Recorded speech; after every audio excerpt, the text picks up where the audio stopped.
Breaking news, what gives was Carlos Correa and the switch of teams. Failed physical for one, but passes another, signs a big deal with the Mets, but fails Giants physical. This is Dr. David Chow, Sports Injury Central, SICScore.com. Beauty is in the eye of the beholder.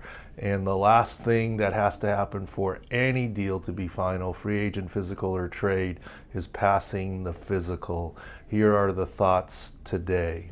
Yesterday, there was a delayed press conference where he was supposed to sign for 13 years and $350 million with the San Francisco Giants.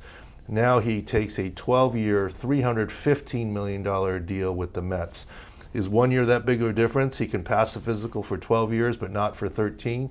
Let me explain.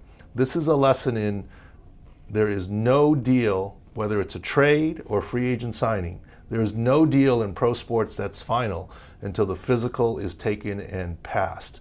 That usually happens last. There may have been an exchange of medical records anytime there's a trade or anytime there's a free agent signing, but never final until the hands-on physical, the team position. And as a former pro sports team physician, I would argue this may be our most important job, not what we do on game day, etc., because these can majorly financially impact teams. So beauty is in the eye of the beholder. The report was it wasn't a back issue for Carlos Correa, but the suspicion is it may have been based on his history, and that might be what makes doctors most nervous. It's not like the Mets doctor is right and the Giants doctor is wrong, or the other way around. It's the glass half full or half empty. We all know GMs might say this player is the best player, or this player should be the number one pick in the draft, and another GM says they're not. Differences of opinion. Medicine is not completely black and white. There are shades of gray, especially when you're predicting the future.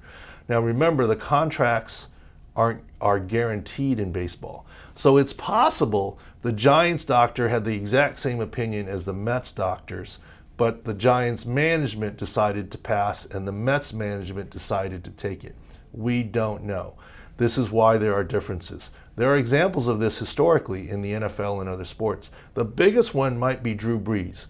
I'm not violating HIPAA. This is after Drew Brees left my care, but it has been widely reported that when the Miami Dolphins, quote, were failing Drew Brees on his physical, he went right back to New Orleans and took the deal that was in New Orleans. This may be the case here for the San Francisco Giants and the New York Mets. Now, history says Nick Saban then left the Dolphins, changed the course. New Orleans went on to win a Super Bowl. Drew Brees went on to a great career, and one could say the Dolphins should have taken the risk, and the Saints got the better in the deal. How will history look at Carlos Correa? Will the Mets be very glad and get World Series rings, and the Giants be regretful, or will they be happy in the end? Time will tell.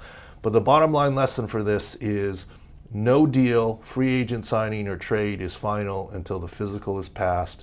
Beauty is in the eye of the beholder. Risk tolerance is different for different people and different organizations, especially when it comes to guaranteed contracts. Go to Sports Injury Central, SICScore.com for all the latest updates. We do baseball, basketball, football, NFL, and college. Thanks for watching.